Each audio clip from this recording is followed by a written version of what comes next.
আপনি শুধু একটা জিনিস শুনেন, আমার ভাই আমার বাপ আপনাদেরকে বলি, মুরব্বীরা বলে এই শুভ আজ আমরা হই না কি লাভ, আপনারা যারা চা দোয়ানে বইয়া টেলিভিশনে বেডি চান, আপনারা কিন্তু এই ডকের বেড হচ্ছে। হ্যাঁ, 60 বছরের বুড়া মিয়া চাষা, আপনি কিন্তু এই ডকের যে ডকের চাষা চা দোয়ানে বইয়া টেলিভিশনে চিকন টুলে বইয়া বেডি চান, আপনি এই কিসিমের মানুষ। হ্যাঁ, আপনি চাইয়েন বুঝছেন, আপনারও শরম কম, বরঞ্চ নওজোয়ানের চাইতো বুড়া বেড়া হইতে শরম কম। যে বুড়া মিয়া টেলিভিশন চায়, নাচ গান দেখে, এ 20 বছরের 25 বছরের তাগড়া যুবকের চাইতেও বেশি বেশরম। কেন কেন? প্রশ্ন হলো এই কারণে, ওই যুবকের তো জওয়ানি আছে, আপনার তো নাই। আপনি কীর্তেন সানেডি? হ্যাঁ, আপনি বুড়া মিয়া কি সানেগুলো? বদনসিব, বইয়া বইয়া বিড়ি খায় আর বসে বসে চা দোকানে শৈলে দেয় না, বল নাই, এরপরে বেডিসান। আপনি বেডিসান কেন? আপনি মহিলা দেখেন কেন? নাচ গান দেখেন কেন? আস্তাগফিরুল্লাহ। হায়া তো থাকা চাই, অনুভূতি তো থাকা চাই। 60 বছরের বয়স্ক মুসলমান আজও যদি লজ্জা না হয়, কখন হবে? কথা কোন? 70 বছরের চাচা আজও যদি আপনার ভিতরে আখিরাতের ভয় না আসে, কবরের ভয় না আসে, আসবে কোন দিন চাচা? আর কোন দিন? আর কখন? আর কখন? আফসোসের ব্যাপার, আফসোসের ব্যাপার। এই জন্য বললাম, একটা উদাহরণ শুনাইতে চাচ্ছি। নবী সাল্লাল্লাহু আলাইহি সাল্লাম বলেন, মান নাযারা ইলা মাহাসিনি ইমরাআতিন আজনাবিয়্যা সুব্বা ফি আইনাইহিল আনিক ইয়াউমাল কিয়ামা। নবীজি বলেন, যে ব্যক্তি কোনো ভিন নারীর দিকে দেখলো, নারীর সৌন্দর্য দেখলো, আল্লাহ রসুল বলে, উম্মত শোনো, কিয়ামতের দিন আল্লাহ তাআলা ওই ব্যক্তির 2 চোখের উপরে জাহান্নামের গলিত সীসা ঢেলে দিবেন। আমি একটা কারণে বলছি এই কথাটা। আমার বাপ, আমার আজকে 4 দিন, 3 দিন বা 4 দিন আমার এই চোখ উঠছে, যে এই যে চোখ লাল লাল দেখেন, আমি এই 3-4 দিনে সামান্য চোখ উঠছে কি, আর চোখ তো চোখে আছে, মানে একটু লাল হয়ে গেছে। এটা কেমন সারাক্ষণ খসখস করে, এরকম জানি করে, চুলকানির মতো আর কি সারাক্ষণ। আমার এই যে পকেটে দেখেন সারাক্ষণ 2টা ড্রপ চোখের, আজকে 4টা দিন। কিন্তু কি পরিমাণ অস্বস্তি আমার কাছে লাগে, মনে হয় যেন ছিড়ালাই চুলকাইয়া, এরকম মনে হয়। তাহলে এই সামান্য এতটুকুর মধ্যে যদি আমার চোখের এই অবস্থা হয়, নিজের কাছে এমন লাগে, দোস্ত আমার, বন্ধু আমার, হাসরের ময়দানে যখন জ্বলন্ত সীসা গলিয়ে ঢেলে দেওয়া হবে চোখের উপর, কি হবে আমার, কি হবে আপনার, কি হবে বন্ধু তোমার? কত ফোঁটা পানি আমার চোখ দিয়ে যে একটু পরপর পড়ে, আমি একবার টিস্যু দিয়া মুছি। ওই যে আপনার পকেটের মধ্যে সারাক্ষণ টিস্যু পেপার এই নরম করে, এই যে দেখেন, এগুলো সবাই চোখ মুছি আর কি, একটু পরপর পানি পড়ে, ইয়া পড়ে, এগুলো দিয়ে মুছি। তাহলে আমি বুঝাইতে চাইলাম, এইটুকু সামান্যের কারণে যদি এমন হয়, তো জ্বলন্ত সীসা ঢেলে দিলে কি হবে? আল্লাহ আমাদেরকে বুঝার তৌফিক দান করেন। আমার বাপ, বুঝতেই হবে, ফিরতেই হবে, ফিরতেই হবে। টেলিভিশন, নাচ গান, জিনা, ব্যভিচার, অশ্লীলতা, বেহায়াপনা, উলঙ্গপনা থেকে ফিরতেই হবে, ফিরতেই হবে, ফিরতেই হবে, ফিরতেই হবে। আল্লাহ তাআলা কুরআনুল কারীমের মধ্যে বলছে, ওয়াল্লাযীনা লা ইয়াদউনা মা'আল্লাহি ইলাহান আখারা ওয়া লা ইয়াকতুলুনা আন-নাফসা আল্লাতী হারামাল্লাহু ইল্লা বিল হক ওয়া লা ইয়াজনুন।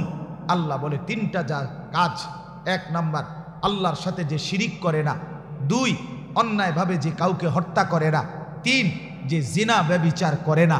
আল্লাহ বলে তারাই কেবল ইবাদুর রহমান, আমি আল্লাহর মহব্বতের পেয়ারা বান্দা। এরপরে আল্লাহ বলেন, ওয়া মান ইয়াফআল যালিকা ইয়ালকা আসামা। এই কাজগুলো, আল্লাহর সাথে শিরিক, অন্যায়ভাবে কাউকে হত্যা এবং জিনা ব্যভিচার, অশ্লীলতা নারীর সাথে যে করে, আল্লাহ বলে সেই গুনাহগার, সেই পাপী। কেমন পাপী? ইউদাআফ লাহুল আযাব, আল্লাহ বলেন আমি আল্লাহ হাসরের ময়দানে তাকে প্রত্যেকটা শাস্তি ডবল ডবল ডবল ডবল দিতে থাকব। ওয়াখলুদ ফীহি মুহানা, এবং সে কিয়ামতের দিন অনন্তকালের জন্য লাঞ্ছিত, অপদস্থ হবে। অপদস্থ। কোরআনুল কারীমে আল্লাহ বলছে ওয়ালা তাকরাবুজ জিনা, আমার বান্দা জিনা ব্যভিচারের কাছেও যেও না। ইন্নাহু কানা ফাহিশা, নিশ্চয়ই জিনা ব্যভিচার একটি নিকৃষ্ট অশ্লীল কাজ। ওয়াসাআ সাবিলা, এটা একটা মন্দ রাস্তা, এটা একটা মন্দ পথ। এই পথে যদি কেউ আগাও, সাময়িক যৌন চাহিদা পূরণ হবে ঠিক আছে, কোন নারীর প্রেম, কোন নারীর হাত ধরলা, কোন নারীর শরীর ছুঁইলা, কোন নারীর সাথে অপকর্ম করলা, কোন নারীর সাথে একান্ত কথা বললা, সাময়িক কি হবে? উপকার, মানে নিজের কিছুক্ষণের চাহিদা পূরণ হবে, কিন্তু এটা নিকৃষ্ট রাস্তা। এই রাস্তা ধরে একদিন তোমার ফ্যামিলি নষ্ট হয়ে যাবে, পরিবার নষ্ট হয়ে যাবে, স্ত্রী নষ্ট হয়ে যাবে, ছেলে সন্তান পুরা ফ্যামিলি লাঞ্ছিত আর ঘৃণিত হবে। ওয়াসাআ সাবিলা, কোরআন থেকে বললাম। আল্লাহ তাআলা বলেন ওয়াল্লাযীনা হুম লিফুরুজিহিম হাফিজুন, যারা তাদের লজ্জাস্থান হেফাজত করে অশ্লীলতা থেকে, আমি আল্লাহ ওয়াদা দিলাম জান্নাতুল ফিরদাউস আমি নিজে তাদেরকে দেব।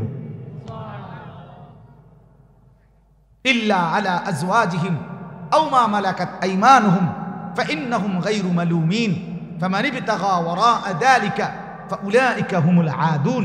এখানে তাফসীরের মধ্যে আছে, যে ব্যক্তি জিনা করে, ব্যভিচার করে, নারীর সাথে অবৈধ সম্পর্ক করে, আল্লাহ তাআলা তাকে বলছে সে তিনটি ক্ষতি হবে তার। এক, গায়রুল মুফলিহিন, সে সফল হবে না। দুই, মালুমিন, সে ঘৃণা, তিরস্কার, ভৎসনার শিকার হবে। আর তিন, আদুন, সে সীমা লঙ্ঘনকারীদের অন্তর্ভুক্ত হবে।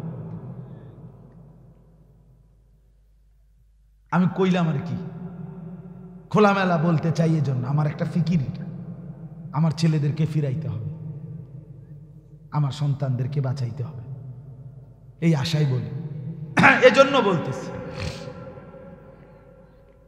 এবার আসেন, আল্লাহ নবী সাল্লাল্লাহু আলাইহি সাল্লাম বলছেন জিনা কোথায় কোথায় হয়। নবীজি সাল্লাল্লাহু আলাইহি সাল্লাম বলছেন আল আইনানে জিনাহুমা আন নাজর, কোন ভিন নারীর প্রতি দেখা, এটা চোখের জিনা। আল উদুনানে জিনাহুমা আল ইস্তিমা, এনে বলার মতো হিম্মত আছে, হুজুর আছে, এত বড় মুহতামিম শেখুল হাদিস, আমার মুরব্বী, হুজুরই একমাত্র মানুষ আমার জীবনে আমি যাকে দেখছি, একজন মুরব্বী আলেমদের মধ্যে যে এই একজন মানুষই জনাব আব্দুল মুতালিব খান সাহেব দামাত বারাকাত, যিনি আমার পুরা বয়ান অধিকাংশ সময় মনোযোগ দিয়ে শুনে, এটা আমার জিন্দিগির একটা বড় সৌভাগ্য। আমি অনেক সময় হুজুরকে দেখছি মনোযোগ দিয়া বয়ান শুনেন, খুব কম বয়স্ক আলেম এমন হয়। আল্লাহ তাআলা ওনাকে হায়াতে তৈয়বা আফিয়া দান করে। তো বলতেছিলাম, কি প্রসঙ্গে বললাম? হ্যাঁ হ্যাঁ, মাশাআল্লাহ। তো বলতেছি যে ওয়াল উদুনানে জিনাহুমা আল ইস্তিমা, নবীজি বলেন কানের জিনা কোন ভিন নারীর আওয়াজ, ভিন নারীর কথা, ভিন নারীর গান, ভিন নারীর ঝংকার শোনা। আল্লাহ রাসূল বলছে ওয়ালিয়াদু জিনাহা আল বাতশ, কোন ভিন নারীকে, কোন মেয়েকে ধরা, শাহওয়াতের সাথে ভালোবাসার নাম নিয়ে, হ্যাঁ ধরা, এটা হাতের জিনা। আর রিজলু জিনাহু আল খুতা, পায়ের জিনা ওই নারীর দিকে এগিয়ে যাওয়া, ওই নারীর কাছে যাওয়া, অথবা ওই নারীকে কাছে রাখা। দোস্ত, কেউ হাসো না, যদি হাসো মনে করো তুমি প্রতিবন্ধী, তোমার শরমও কম, লজ্জাও কম, হায়াও কম, নিজেকে ঘৃণিত বানায়ও না। পরিষ্কার বললাম, একজন একজন শোনো, একজন একজন, যারটা আলাদা শোনো, কেউ কারো চিন্তা করার দরকার নেই। আমি ভালো হই, আমি ভালো হলে ইনশাআল্লাহ সমাজ ভালো হবে। তো এরপরে নবীজি বলছেন ওয়ান নাফসু ইয়াতামান্না ওয়া ইয়াহওয়া, অন্তরের জিনা, এই অন্তরে ওই নারীকে নিয়ে কল্পনা করা, ভাবনা চিন্তা করা। সর্বশেষ নবীজি বলছেন চোখের জেনা হতে হতে, হাতের জেনা হইতে হইতে, কানের জেনা হইতে হইতে, পায়ের জেনা হতে হতে, অন্তরের জেনা হইতে হইতে এক পর্যায়ে ওয়ায়ুসাদ্দিকু যালিকাল ফারজ আও ইউকাজ্জিবুহু, লজ্জাস্থান ওইটাকে চূড়ান্ত জেনায় রূপান্তরিত করে অথবা করে না। তাইলে জেনা শুরু হয়ে গেছে কখন থেকে? যেদিন থেকে দেখছি সেদিন থেকে। এক ভদ্রলোক, হুজুর, এক ভদ্রলোক, হ্যাঁ বেটা আমারে বুঝায়, শিক্ষিত মানুষ, উনি কয় যে হুজুর আপনারা একটু বাড়াবাড়িও করেন, ফিজিক্যাল রিলেশন না হলে ওই বাকিগুলোকে অশ্লীলতা বলে না। অনেকে বুঝেনও না, মুরব্বীরা কি কইছে ওটা। ফিজিক্যাল রিলেশন মানে হলো সরাসরি ছেলে মেয়ে যদি জিনা করে, অপকর্ম না করে, আর বাকি যদি অন্য কিছু হয়, এগুলো অসভ্যতা না, এগুলো অশ্লীলতা নয়। অশ্লীলতা হলো ফিজিক্যাল রিলেশন, ইংরেজি কয় হবে না। আমি তাকাইয়েই রইলাম, হায় রে ভদ্রলোক, হায় রে মুসলমান, হায় রে পাশ্চাত্যের গোলাম, হায় রে ইয়াহুদির গোলাম। বেঈমান তোর মাথার মধ্যে কি পরিমাণ ওয়াশ করছে, কি পরিমাণ। আজকে অসংখ্য মা বাপ নিজের মেয়েটার চরিত্র কিভাবে রক্ষা হবে এটাও বোঝে না, ছেলেটার চরিত্র কিভাবে রক্ষা হবে এটাও বোঝে না। এই সবগুলো কথা শেষ, এবার তর্জমা শুনবে, তাইলেই আমার কথা শেষ। আল্লাহ তাআলা বলেন সূরা ইউসুফের 22 নম্বর আয়াত, ওয়ালাম্মা বালাগা আশুদ্দাহু, আল্লাহ বলেন আমার ইউসুফ যখন যৌবনে পরিণত হলো, যুবক হলো, আতাইনাহু হুকমা ওয়া ইলমা, আমি তাকে দুইটা নেয়ামত দিলাম যৌবনকালে। যৌবনকালে আল্লাহ তাআলা বিশেষ কিছু দেয় যদি সে জীবনটা ঠিক রাখে। কিছু পাইলে বিশেষ কিছু নিয়ামত যৌবনকালে আল্লাহ দেয়। বুড়া মানুষ এবার এমনি সোজা হইয়া যায়, আস্তেই সোজা হয়ে যায়, বুড়ো হয়ে গেছে, কিন্তু যৌবনকালে যে নিজেকে নিয়ন্ত্রণ করে আল্লাহ তাআলা তখন খুশি হইয়া তাকে অনেক বড় নিয়ামত দেয়। আল্লাহ বলেন আমার ইউসুফ যুবক হলো, আতাইনাহু হুকমা ওয়া ইলমা, আমি তাকে দুইটি জিনিস দিলাম, এক হলো হিকমাত, আরেক হলো ইলম। হিকমাত কি? সহজ কথা হলো আল্লাহকে যখন যেই অবস্থায় যেভাবে মানা দরকার ওইটা বুঝা, ওইভাবে মানা, এই যোগ্যতাকে বলে হিকমত। আল্লাহ বলে আমি এটা ইউসুফকে দিলাম। কোন কালে? বুড়া কালে। কোন কালে? ওয়া ইলমা, 2 নাম্বার।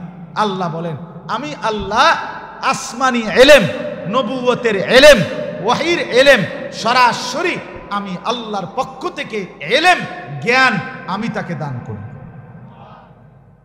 ওয়াকাযালিকা নাজজিল মুহসিনিন, আল্লাহ বলে ওয়াদা দিলাম পরবর্তীতেও কেউ যদি যৌবনকালে নিজেকে সুন্দর রাখে আমি তাকে আমাকে মানার মতো যোগ্যতাও দেব, আমাকে বুঝার মতো ইলমও দেব। শুধু ইউসুফকে না, ওয়াকাযালিকা এভাবেই দিতে থাকবো, নাজজি দিতে থাকবো মুহসিনিন, প্রত্যেক নেককার যুবককে, চরিত্রবান যুবককে যৌবনকালেই দেব আমি। এজন্য দোস্ত আমার, কিছু নিতে হলে আল্লাহর কাছে মূল সময় যৌবনকাল। যৌবনকাল এই জন্য পড়ালেখার সময়, জিন্দিগি গড়ার সময়, সংসার সাজাইবার সময়, কিছু মেহনতের পরিশ্রম করার সময়, সবই তো যৌবন। ঠিক কিনা বলেন না কেন? বয়সকালে তো মানুষ শুধু হিসাব কিতাব করে, আর রয়েছে কিতাব, আর কি রয়েছে, আর এই সোফাটা রয়েছে, আচ্ছা বানাম এটাও, আর এই ছোট মাইয়াগার বিয়া, আর এই 3 নম্বর ফলাকার যদি আল্লাহ আল্লাহ করে কোনো রকমে বিদেশ ফাটাইতে আরি, এবারটা কিন্তু আগের দোনগা ফাটাইছে সুদের টিয়া দিয়া, এবারটা কয় আল্লাহ আল্লাহ করে বলে বিদেশ। আপনি বুঝি আল্লাহ আল্লাহ করে বিদেশ ফাটাইছেন, আপনি যদি সুদের টিয়া লইয়া বিদেশ ফাটাইছেন। মিথ্যুক, মিথ্যুকে কয় বলে আল্লাহ আল্লাহ করে বলে বিদেশ ফাটাই। কথা বলেন না কেন? আপনি নিজে টাকা লইলেন সুদে, এখন আপনি আপনার কাছে হুজুর আর এই ছোট ফুদগা দোয়া করেন আল্লাহ আল্লাহ করে যদি কেমন ডাকাত কেমন মৃত্যু যেমনে ফাটাইছেন আপনি হেমনে না কইবেন যে হুজুর আগের জন্য গাও সুদে ফাটাইছি দোয়া করেন এই গেও যেন সুদে বিদেশ ফাটাইতে আরি আল্লাহ জানে সুদের ব্যবস্থা করিয়া দেয় আপনি এইটা না করবেন আপনি যেটা কইছেন এইটা না করবেন আস্তাগফিরুল্লাহ আস্তাগফিরুল্লাহ তাইলে এই জন্য আল্লাহ বলেন ওয়াকাযালিকা নাজজিল মুহসিনিন এরপরে দেখেন আল্লাহ তাআলা বলেন এই যে আমি যৌবনকালে ইউসুফকে আমাকে মানার যোগ্যতা দিলাম এটা কেমন দিলাম কয় আল্লাহ একটা উদাহরণ দিছে ওয়ারাওয়াদাতহুল্লাতী হুয়া ফি বাইতিহা ইউসুফ যেই মহিলাটার ঘরে লালিত পালিত হচ্ছিল সেই 8 বছর 7 বছর বয়স থেকে আজকে 33 বছর পর্যন্ত এই ভরা যৌবন পর্যন্ত যেই মহিলাটার ঘরে উনি বড় হইছেন লালিত পালিত হইছেন আল্লাহ বলতেছেন ওই মহিলাটাই সরাসরি ইউসুফের প্রতি ভীষণ আসক্ত হয়ে গেল ওয়াগাল্লাকাতিল আবওয়াবা এবং একদিন নিজের অবৈধ কামনা পূরণ করার জন্যে নিজের সমস্ত দরজা জানালা বন্ধ করে দিল ইউসুফকে একান্ত ভিতরে নিয়ে ওয়াকালাত হাইতালাক মহিলা নিজেই ইউসুফের মতো ভরা যৌবনের অধিকারী অসম্ভব সুন্দর পুরুষ যুবককে বলল হাইতালাক আমি তোমাকেই ডাকছি তোমাকেই চাচ্ছি তোমাকেই চাচ্ছি একটু আগে ভাবতে হবে কয়েকটা ছোট্ট কথা বুঝতে হবে পরিবেশটা আগে বুঝতে হইব 1 নাম্বার মনোযোগ দিচ্ছেন তো আপনারা দেরি হবে না আর এই 10 মিনিটে কথা শেষ 1 নাম্বার হলো ইউসুফ আলাইহিস সালাম এই এলাকায় মিশরের বাসিন্দা না বুঝেন নাই ওনার বাড়ি হলো ফিলিস্তিনে কেনানে ও ইয়াকুব নবী জানে উনি এখান থেকে একাই ছোটবেলায় তিনি গোলামদের বণিকদের হাত ধরে চলে আসছে ওনারে নিয়ে আসছে তাহলে এখানে ওনার বাবা ভাই আত্মীয় স্বজন চাচা জ্যাঠা মামা ফুফা গ্রামবাসী এলাকাবাসী কেউ নাই ওনার ব্যাপারে জানার শুনবার বুঝবার বা লজ্জা পাওয়ার 1 2 যে ঘরে এই মহিলাটা ওনাকে এই মুহূর্তে জিনাবে বিচার করতে বলতেছে এই ঘরেই উনি লালিত পালিত হয়েছে আজকে প্রায় 25 বছর কথা বুঝছেন 25 আর 8 কত 33 তাহলে কত বছর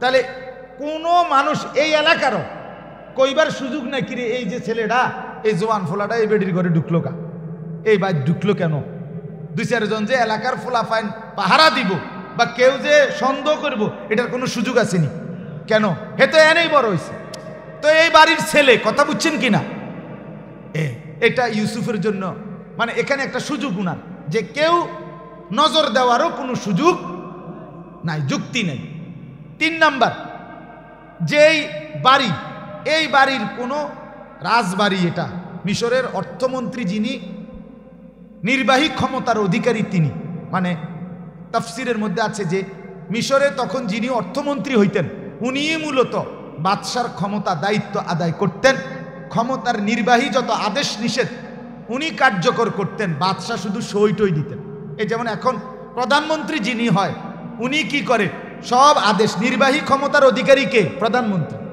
আর প্রেসিডেন্ট এখানে অনেক দাসী বান্দি আছে এই বাড়িতে তো ইউসুফ আলাইহিস সালাম কোনো দাসীর লগে বা কোনো দাসী উনাকে অপকর্ম করতে বলে নাই যে দরা খাইলে মনিবের বউয়ে শুনলে দেখলে মাইরা সোজা করে লাইব এমন না এটা কোনো দাসী না সরাসরি মনিবের স্ত্রী কথা বুঝছেন কিনা কাজেই এটাও ওই অন্য কেউ না যে উনি মনিবের স্ত্রী বা মনিবের নজরে পড়লে বিপদে পড়বে 4 নাম্বার এরপরে মনিবের স্ত্রী সরাসরি ওনাকে এই নিজ ঘরে নিজ কামরায় যে ডাকছে তো উনি যেহেতু এই বাড়িতে থাকে লালিত পালিত হয় অহরহ তিনি এই ভিতরে ঢুকেই মনিবের ঘরে যায় আসে যায় কাজে কর্মের জন্য কাজে অন্য দাসী বান্দিরা সন্দেহ করার মতো কোনো বস্তু নাই কথা বুঝছেন কিনা এরপরে মনিবের স্ত্রী যখন এই ঘরে ডাকছে তখন দরজা জানালা সব বন্ধ করে দিছে এর কারণে এখানে কোনো মানুষ উকি ঝুঁকি দিয়ে দেখার মতো সন্দেহ সুযোগ বা এরকম কিছু নাই মনিবের স্ত্রী সুন্দরী মনিবের স্ত্রী রূপসী রাজরানী সম্রাজ্ঞী এই সমস্ত দিকে নিজের অবৈধ কামনা পূরণ করার সব দিকের ব্যবস্থাপনা সুযোগ সুবিধা 100 থাকার পরেও আল্লাহ তাআলা বলেন, ওই যে আমি যুবক ইউসুফকে হিকমত দিছি, এলেম দিছি, প্রজ্ঞা দিছি, দুনিয়াবাসী শোনো, আমার যৌবনকালের ইউসুফ বলে কি 3 কথা বলছে।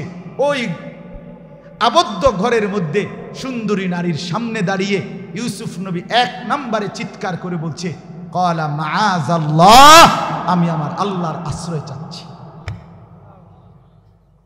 ক্বালা মাআযাল্লাহ, আল্লাহ বলেন, আমার ইউসুফ 1 নম্বরে ডাক দিল আমি আল্লাহকে। রব্বুল আলামিন বলেন, আমার কোনো বান্দা যদি গোটা দুনিয়াকে ভুলে গিয়ে চূড়ান্ত বিপদার প্রতিকূল পরিবেশের মধ্যেও আমি আল্লাহকে ডাক দেয়, আমি আরশে আজিম থেকে মনিব সাথে সাথে সহযোগিতা করি। ক্বালা মাআযাল্লাহ, ইউসুফ বললেন, আমি আমার যৌবন নষ্ট করতে চাই না, আমি আমার আল্লাহর আশ্রয় চাই।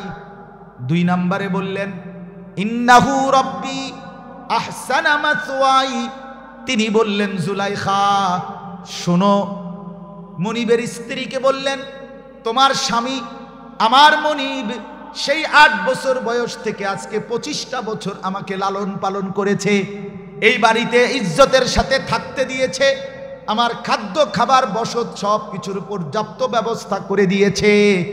এমন উত্তম মনিবের স্ত্রীর দিকে বদনজরে, কুনজরে, অসভ্য এই কাজে সাড়া দেওয়া আমার মনিবের সাথে অকৃতজ্ঞতা ছাড়া আর কিছু হইতে পারে না, আমি এটা করতে পারি না।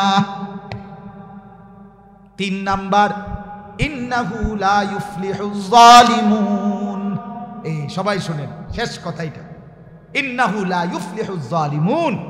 ইউসুফ আলাইহিস সালাম বলছে, জুলাইখা শোনো, মনে রাখবা, মনে রাখবা, কিয়ামত পর্যন্তের জন্য বলে রাখলাম, কোনো ব্যভিচারী, কোনো ব্যভিচারী, কোনো জেনাকার, কোনো অসৎ চরিত্রের অধিকারী ব্যক্তি, নারী কিংবা পুরুষ সফল হবে না, সফল হবে না, সফল হবে না, কৃতকার্য হবে না, লজ্জিতই হবে, লাঞ্ছিতই হবে, অপদস্থই হবে, বেইজ্জতিও, দুনিয়াতেও আখিরাতে। আখিরাত 3 বছরের গভীর প্রেম, 5 বছরের গভীর রিলেশন, প্রেম, এরপরে বিয়া, 8 মাসের মাথার জুতা দিয়ে ফেলে, 12 মাসে 6 মাসের মাথার জুতা দিয়া ফিটটা কোথায় এলাইছে। এরকম 1টা 2টা না, হাজার হাজার হাজার হাজার হাজার। পৃথিবীতে অবৈধ প্রেম, অবৈধ সম্পর্কের যত ঘটনা, একটাও শেষ পর্যন্ত সুখ আনে নাই, শুধু দুঃখই এনেছে। আল্লাহ বলছে, ইউসুফ বলে দিছে, আরে মহিলা কি করছো তুমি, জানো না জালেম, পাপী, ব্যভিচারী সফল হয় না। এই 3 কথা, 3টা উপদেশ যুবক ভাইয়া আল্লাহ তাআলা শিখাই দিছে ইউসুফের বাসায়। যৌবনকালেও গুনাহের আমন্ত্রণ, নারীর আমন্ত্রণ, নারীর প্রতি লিপ্সার মুহূর্তে বলতে হবে, আমি আমার আল্লাহর আশ্রয় চাই। আমার আল্লাহ আমাকে উত্তম ভাবে ছোট্টবেলা থেকেই পর্যন্ত পৌঁছাইছেন। আর ব্যভিচারী, অসৎ চরিত্রের অধিকারী, অশ্লীলতা, বেহায়াপনাকারী সফল হবে না, কৃতকার্য হবে। সর্বশেষ আল্লাহ বলেন, ওয়ালাকাদ হাম্মাত বিহি, ওই মহিলা জুলাইখা, সে তো পুরাপুরি অন্তরে অশ্লীলতা, জিনার কল্পনা করেই নিছে। ওয়া হাম্মা বিহা লাউলা আর রাআ বুরহানা রব্বি, আমি যদি আমার ইউসুফকে যথাযথ লালন পালন না করতাম, আমি যদি ইউসুফকে হিকমত না দিতাম, আমি যদি ইউসুফকে এলেম না দিতাম, আমি যদি ইউসুফকে নিজের হাতে আগলাইয়া না রাখতাম, ইউসুফ তাহলে যদি আল্লাহকে বাদ দিয়া নিজের মতো চলতো, তো তাহলে ইউসুফও এই অপকর্মে লিপ্ত হয়ে যেত। কিন্তু সে ছোট্টবেলার থেকে আমি আল্লাহর ভরসা করছে, আমি আল্লাহর উপরে নির্ভর করছে, আমি আল্লাহ তাআলার মহব্বত আর মারেফাতের মধ্যেই ছিল, ফলে আমি আল্লাহ তাকে পুরা 100 রক্ষা করেছি। আরো অনেক তাফসীর আছে, আমি একটা বলবো, ইন্নাহু মিন ইবাদিনা কাযালিকা লিনাসরিফা আনহু সুআ ওয়াল ফাহশা। দারুণ কথা দোস্ত। আল্লাহ বলে, কোনো যুবক যখন আমি আল্লাহর সাথে সম্পর্ক রাখে, সেজদা করে, গোলামি করে, বন্দিগি করে, আমি আল্লাহকে মেনে চলার চেষ্টা করে, আমি নিজে ইউসুফকে আমি আল্লাহ সমস্ত অশ্লীলতা, গুনাহ, নাফরমানির থেকে নিজে ফিরাইয়া রাখছি। কোন যুবক আজকের দিনেও যদি নামাজ পড়ে, আল্লাহকে ডাকে, নিজেকে সুন্দর রাখতে চায়, আল্লাহ বলেন আমিও তাকে অশ্লীলতা আর বেহায়াপনা, অসভ্যতার থেকে পবিত্র করে টেনে নিয়ে আসবো, একজন পবিত্র হালাল স্ত্রীর মাধ্যমে তার জিন্দেগি সুখময় করে দেব। ইন্নাহু মিন ইবাদিনাল মুখলাসিন, ওইটা আগেই বলছি। ইউসুফ আমার মনোনীত বান্দাদের একজন, ইউসুফ আমার বাছাই করা যুবকদের একজন, ইউসুফ আমার বাছাই করা যুবক, ইউসুফ আমার মনোনীত বান্দা, ইউসুফ আমার পছন্দের বান্দা। অতএব চরিত্রবান যুবক যে জিনা করে না, ব্যভিচার করে না, নারীর সাথে অবৈধ সম্পর্ক করে না, ভিন নারীর সাথে সম্পর্ক করে না, আল্লাহ বলছে সে হয় মনোনীত, সে হয় বাছাইকৃত, সে আল্লাহর পক্ষ থেকে নেয়ামত, পুরস্কার পাইতেই থাকে। কি পুরস্কার? আজকের দিনও আমরা এই সব ভাইদেরকে বললাম, বাবাদেরকে বললাম, আপনাদের মেয়েদেরকেও বলবেন, যে নারী, যেই পুরুষ নিজের চরিত্রের হেফাজত করছে, খোদার কসম, যে ব্যক্তি নারীর মুহূর্তে, নারী পুরুষের সামনে যদি বলতে পারে আমি আল্লাহকে ভয় করি, আমি গুনাহ করব না, আল্লাহ বলে আমি ওয়াদা দিলাম ওই পুরুষ নারী, ওই যুবক যুবতীকে আমি খোদা সরাসরি আমার আরশের নিচে হাসরের ময়দানে জায়গা দেব, জায়গা দেব। ওয়ারাজুলুন দাআতহু ইমরাআতুন যাতু মানসাবিন ওয়া জামালিন ফাকালা ইন্নী আখাফুল্লাহ। এখন আমি শেষ যে কথাটা ওই মহিলা মাদ্রাসার ব্যাপারে, এটার কেন পড়লাম, আমার একটা কথা আছে। একটা কথা হলো, এখানে আপনার একটা জিনিস দেখছেন যে নারী যখন অসৎ হয়ে যায়, নারী যখন অসৎ হয়, তাহলে নারী কি পরিমাণ অশ্লীলতার দিকে এগিয়ে আসে, এখানে দেখছেন। এই যে জুলাইখা, এক। দুই নাম্বার, কোরআনুল কারীমের মধ্যে আছে আয-যানিয়াতু ওয়াজ-যানি ফাজলিদু কুল্লা ওয়াহিদিন মিনহুমা মিআতা জালদা। আল্লাহ বলছে জিনাকার নারী এবং জিনাকার পুরুষ দুইজনকে 100 চামড়ার চাবুক দিয়ে বেত্রাঘাত করো অবিবাহিতদেরকে। এখন এখানে বলতে গিয়ে, কোরআনে শাস্তিটা বলতে গিয়ে, জিনা ব্যভিচারের ক্ষেত্রে নারীর নামটা আগে নিছে, আয-যানিয়াতু। অর্থাৎ কোনো মেয়ে যদি অসৎ হয়, আল্লাহ বলে সেটা বড় নিকৃষ্ট হয়, এজন্য প্রথমেই মেয়েটার কথা বলছে।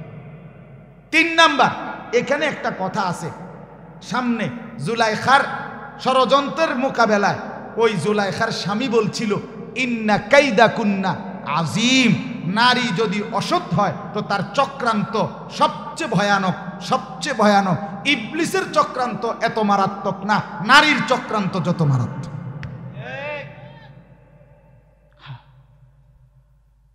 এই জন্য নারীকে চরিত্রবান বানানো, নারীকে দিনদার বানানো, মেয়েটাকে পবিত্র বানানো, মেয়েটাকে নেককার বানানো খুব বেশি দরকার, খুব বেশি দরকার, খুব বেশি দরকার। নারী যদি পবিত্র হয়, মেয়ে যদি চরিত্রবান হয়, তো শুধু মেয়েটা ভালো থাকে না। আল্লাহ কোরআনে বলছে ইন্নামা ইউরিদুল্লাহু লিইউযহিবা আনকুমুর রিজসা আহলাল বাইতি, আমি একজন পবিত্র নারী দ্বারা একটি ঘর পুরা ঘরটাই আমি আল্লাহ পবিত্র করে দিই। এটা কোরআনের আয়াত। অতএব আপনাদের মেয়েদেরকে দ্বীন শিখাবেন, আপনাদের মেয়েদেরকে দ্বীন শিখাবেন, আপনাদের মেয়েদেরকে দ্বীন শিখাবেন। আমার যুবক ভাইরা, সবার কাছে শেষ অনুরোধ হইল, নিজেকে জিনা ব্যভিচার, নারীর সাথে অশ্লীল সম্পর্ক, মোবাইলে নারীর ছবি, জিনা ব্যভিচারের দৃশ্য দেখা থেকে বিরত থাকো। একটা শেষ উদাহরণ বলি, আল্লামা ইমাম ইবনুল কাইয়িম আল জাওজির কিতাবে আছে, ইমাম শাফি রহমতুল্লাহ একটা সাংঘাতিক কথা বলছি, এটা বললেও আমার কলজা কাঁপে, মানে ভয় লাগে। সাংঘাতিক একটা কথা আছে। 4 মাযহাবের একজন ইমাম আছে না, ইমাম শাফি, শুনেন নাই নাম? উনি একটা কথা বলছেন, ওই কিতাবে আছে। উনি বলছে আয-জিনা কারজুন, উনি বলছে জিনা ব্যভিচার, নারীর সাথে বিবাহ বহির্ভূত অবৈধ যে কোনো রকমের সম্পর্ক, খোদার কসম উনি বলছে এটা একটা করজ, এটা একটা ঋণ, এটা একটা ঋণ। তোমাকে এই ঋণ তোমার নিজের স্ত্রী তোমার নিজের বোন, তোমার নিজের কন্যা, নিজের স্বজন, কাউকে দিয়ে না কাউকে দিয়ে সুদ দিতে হবে। বুঝেন নাই?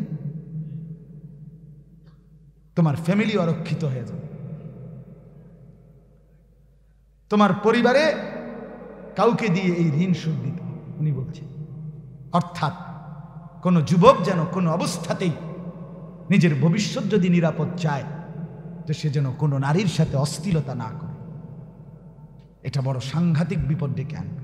হ্যাঁ দোস্ত, আমি প্রায় কই, অন্ত মানুষের বেডি সাউন্ড, রাস্তার বেডি, মোবাইলের বেডি সাউন্ড ভালো মজা লাগে, হ্যাঁ এটা তেমন কিছু মনে হয় না, কিন্তু ঘরের বেডি, বিবাহিত স্ত্রী যদি অসৎ হয় তো তখন টের পাইবা বন্ধু, সপ্তাহ কয় দিনে যায়,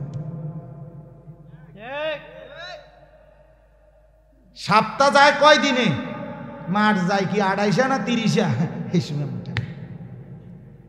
এই সময় টের পাইবেন দুনিয়া কোনটা, জাহান্নামের টুকরা কোনটা। এই জন্য নিজের ভালোর জন্য, নিজের কল্যাণের জন্য নিজের চরিত্র সুন্দর রাখা দরকার। আর প্রত্যেকের কাছে অনুরোধ, নিজেদের স্ত্রী, কন্যা, মেয়ে, তাদেরকে অবশ্যই চরিত্রবান বানাবেন। আল্লাহ তাআলা আমাদেরকে তৌফিক দান করেন, আল্লাহ তাআলা আমাদেরকে কবুল করেন, আজকের মাহফিলকে বরকত দান করেন।